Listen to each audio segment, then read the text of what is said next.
Recently I looked back at the iPhone 13 and posted my 1 year later review. In this video I wanted to compare that device to my daily driver, the iPhone 13 Pro, and tell you which one is still worth buying. When it comes to the build quality, both the iPhone 13 and 13 Pro are made of premium materials. The backs of these devices are made of glass. The 13 has a glossy back with matte aluminum sides, and the 13 Pro has a matte back with glossy stainless steel frames. The Pro is better on hiding fingerprints on the back, while the regular 13 does a better job with the frames. I prefer the back panel of the Pro and the aluminum frames of the 13. Both, however, are equally resistant on drops.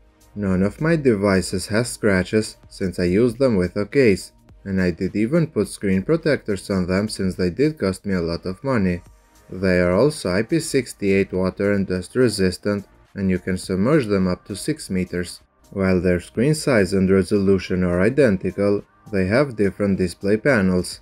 The regular 13 has a standard 60Hz OLED display, and the 13 Pro has a ProMotion OLED display that can refresh up to 120Hz.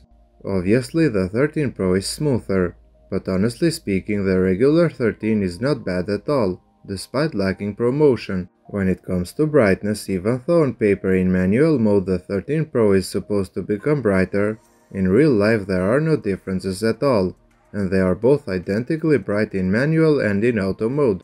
I really enjoyed watching videos on these phones, but when it came to movies I didn't prefer them at all, because the notch cuts so much content. Both these devices run iOS 15.6 perfectly, and soon they will be updated with iOS 16. For longevity, these phones are amazing, since they will be supported for at least 5 more years. During my usage I never experienced any lag with these phones, they just fly through the software. When it comes to performance with numbers, the 13 Pro is slightly higher compared to the non-Pro iPhone. The reason for that is because the A15 Bionic chip inside of the Pro has a 5-core GPU instead of the 4-core GPU found on the regular 13. In real life, however, they are almost identical. All of the apps open with the same speed, and with heavy games the Pro opens just a tiny bit faster, but that's not even worth mentioning.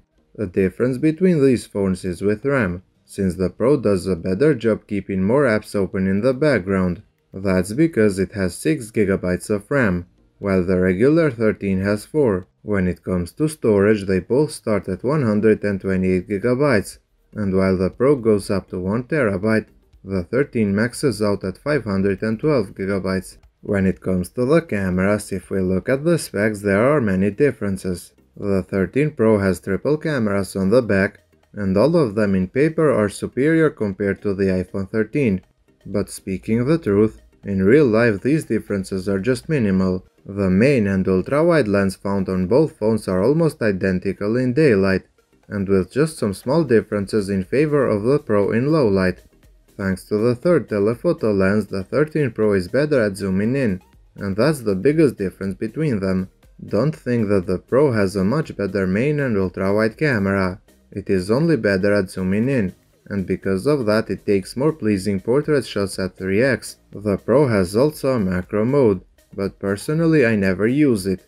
When I want to look closely on something, I just use the telephoto camera. Their front cameras on the other hand are identical, and so are the results they produce. With video recording they are amazing, and no other Android phone can come close to them. I will however give the edge to the Pro thanks to its LiDAR scanner, because it does a better job with focusing. In general, I would say that the cameras found on these phones are some of the best for taking pictures and recording videos. Another area where they are identical is the audio quality. Both these devices are equipped with stereo speakers, and the sound they produce is similar. I always enjoyed the sound quality from iPhones, and these two are no different.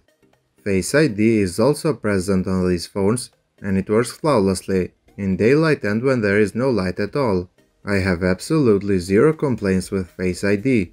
The iPhone 13 has a slightly higher battery capacity compared to the 13 Pro, but battery life is very similar.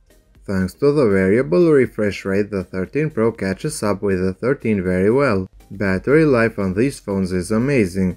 They can easily get you through a day with a single charge, and if you are a light user you can maybe stretch them through a day and a half. As you can see, the battery health on my 13 is at 100%, while it is only 96% on the Pro. I use the 13 Pro a lot more compared to the 13, so I find it normal for almost a year of usage. They can be charged very fast, up to 80%, but then it takes a lot of time till they reach 100%, and sometimes it really becomes annoying.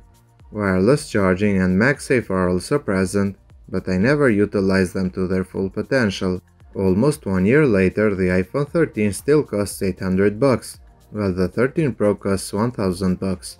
I am a tech reviewer, so I had to buy and test them both, but if I was a regular user, I would always choose the regular 13 and save some money. In a couple of weeks, when the 14 Pro launches, the 13 Pro will most likely get discontinued, while the 13 will probably drop in price by $100. This will make the 13 an even better deal, considering that the 13 Pro will not drop in price that much even if you buy it third party. Both are really amazing devices, and they will give you a lot for the money, but I would advise you to wait and see how they compare to their successors. If you are a user of the iPhone 13 and the 13 Pro, let me know your experience in the comment section below. Personally, I have been happy with both of them. If you did enjoy this video, a thumbs up would be appreciated. Thank you for watching, and subscribe to my channel for more content like this.